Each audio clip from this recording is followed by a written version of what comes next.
મને કોઈ પૂછે કે જલિયાણ જોગીનો પરચો શું, મારી જિંદગીમાં પહેલી ઓડિયો કેસેટ જલારામ જીવન દર્શન. બાપાની પ્રતિમા ઓલી બાજુ પણ દેખાય છે અને અહીં પડદો ઉપરથી પડ્યો હોય જાણે એ સાઈન છે મારા તમારા માટે.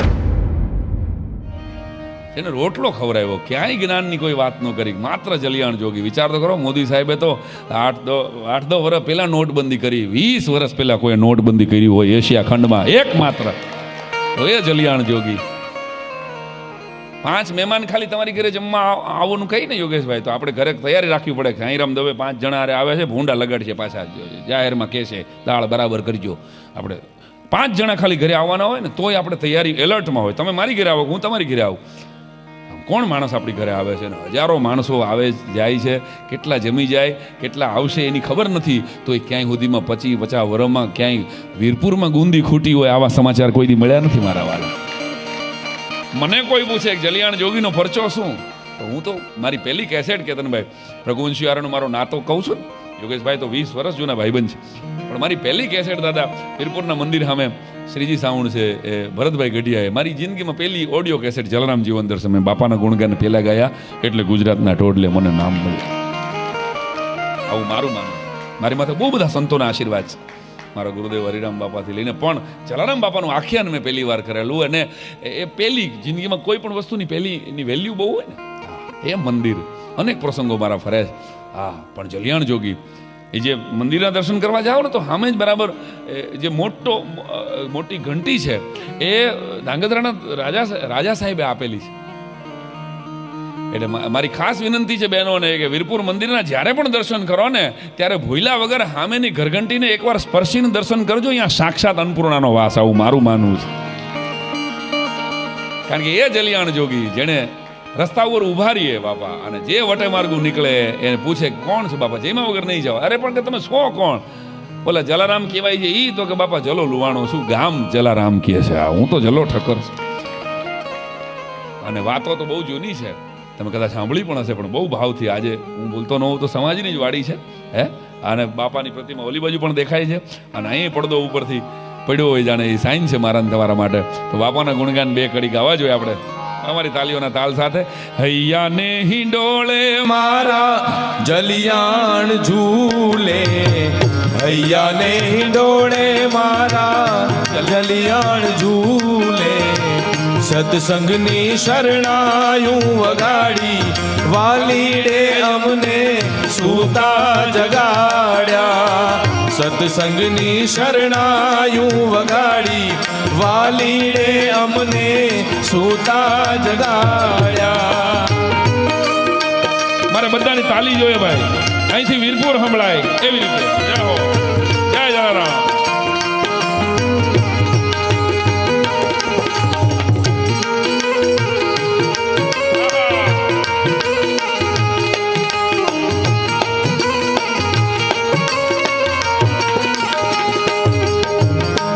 રથડા જોડીને મારા વાલા પધાર્યા, રથડા જોડીને મારા વાલા પધાર્યા. ફૂલોના ગજરેથી વધાવ્યા વાલીડે અમને સૂતા જગાડ્યા. ફૂલોના ગજરેથી વધાવ્યા વાલીડે અમને સૂતા જગાડ્યા. હૈયા ને હિંડોળે મારા જલિયાણ ઝૂલે, સત્સંગની શરણાયું વગાડી વાલીને અમને સૂતા જગાડ્યા. જય જલિયાણ.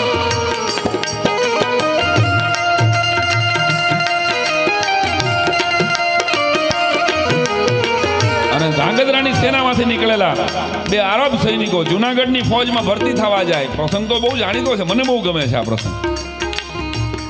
આને જલારામ બાપા રસ્તામાં રોકે વીરપુરના પાદરમાં. મોબાઈલ કે તો હતું નહીં 150 વર્ષ પહેલા કાંઈ. બાપા જઈમાં વગર ન જવા દો. તમે હિન્દુ છો? તો કે હા બાપા હિન્દુ છું. કેમ? તો અમે મુસલમાન છીએ. અરે કે પણ ભૂખ તો મુસલમાનને લાગે ને. ભૂખ નથી લાગતી કે પણ તમે જમાડશો અમને? કારણ કે એ સમય તો અત્યારે હજી જો મગજમાંથી આપણને જાતું નથી. હે જ્ઞાત જાતનું તો ઈ સમય તો કેવો હતો. ત્યારે જલિયાણ જોગી એમ કે જબલગ નાતા જાત કા તબલગ ભક્તિ ન હોય, નાતા છોડ હરી ભજે તો સાત કહાવત સોય. બાપા જમીને તો જવું પડશે. અને બે સૈનિકોએ આગળ, એટલે હું અત્યારે કહી શકું કે ગોંડલ પાસેના ગામડાના પાદરમાંથી જંગલનો રસ્તો હતો, એટલે ભડાકો કરીને બે કબૂતર મારેલા. કારણ કે હોટલો તો હતી નહીં, આગળ જતા ક્યાંક હાથ પડે અને આ કબૂતર ખાઈ જાશું એમ કરીને બે મારેલા કબૂતર, બે પંખી એની જોડીમાં હતા, એની ભેગા હતા. હવે ઈ ઓલા જલારામ બાપાને યારે હાલવા તો માંડ્યા, પછી એક જણાએ બીજાને ઈશારો કર્યો, કોઈ સંતની ઘરે જાય છે અને મરેલા કબૂતર લઈને જાય છે. ના પાડે કે બાપા અમારે નથી આવું, નથી આવું, અમારે જવા દો. અરે કે ના, હવે ન જ, હવે જાય તો જલારામ ના હમ તમને કે અમારે નથી આવું, અમને અમારે નથી આવું. તો એ પરાણે લઈ ગયા હમ દઈને, બેયને જમબાઈમાં. આપણે ઘરે મહેમાન આવે એટલે તરત જ એની પાસેથી લઈ વસ્તુ લઈ લેવાની આપણી જૂની ટેવ છે, સૌરાષ્ટ્રનો એક રસ્તો છે. એ જોડી લઈ લોહી વાળી જરાક લાગી એમ બાપાને ટીંગાડી દીધી, કાંઈ બોલ્યા નહીં. બાપા એ તો મહેમાનની વસ્તુ છે, એમાં તો કાંઈ બોલાય નહીં. ગરમા ગરમ ગાડાના પીડા જેવો રોટલો વીરબાઈમાં એ કર્યો, જમાડી દીધા. બેય પ્રેમથી આરબના સૈનિકો જમી જાય, કોકવણ મોય આમ એકદમ ઝડપથી જમીન જલ્દી ભાગી જાય. કારણ કે આપણે પાપ કર્યું છે, એક સારા અને પવિત્ર માણસના ઘરમાં છીએ અને આ મરેલા પંખી લઈને આવ્યા. અંદરથી ગિલ્ટ બહુ હતો, અપરાધ ભાવ બહુ હતો. અને જમી લીધા પછી, હાથ ધોઈ લીધા પછી હળવેક દઈને બાપાએ કીધું તો હવે તમે જમાડી લીધું તો આ તમારા પેટને કબ્રસ્તાન શું કામ કરો છો? એમ કરીને એ જોડીને આ લાકડી અડાડીને એમાંથી પંખીડા ઉડતા ભાગ્યા. તઈ બે આરબના સૈનિકો પગમાં પડી જાય. આ જલિયાણ જોગી ત્યારે વીરપુર ને પાદર બાપા અલખ જગાવ્યો, વીરપુર ને પાદર બાપા અલખ જગાવ્યો.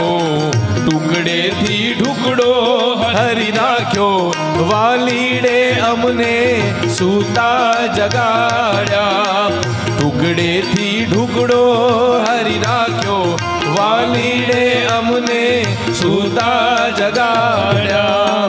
હૈયાને હિંડોળે મારા જલિયાણ ઝૂલે, સત્સંગની શરણાયું વગાડી, વાલીડે અમને સૂતા જગાડ્યા. ઠક્કર ને આંગણ બાપા આનંદ વરતાણો, ઠક્કર ને આંગણ બાપા આનંદ વરતાણો. રઘુવંશી કુળને ઉજ્જવળ રાખ્યા, વાલીડે અમને સૂતા જગાડ્યા.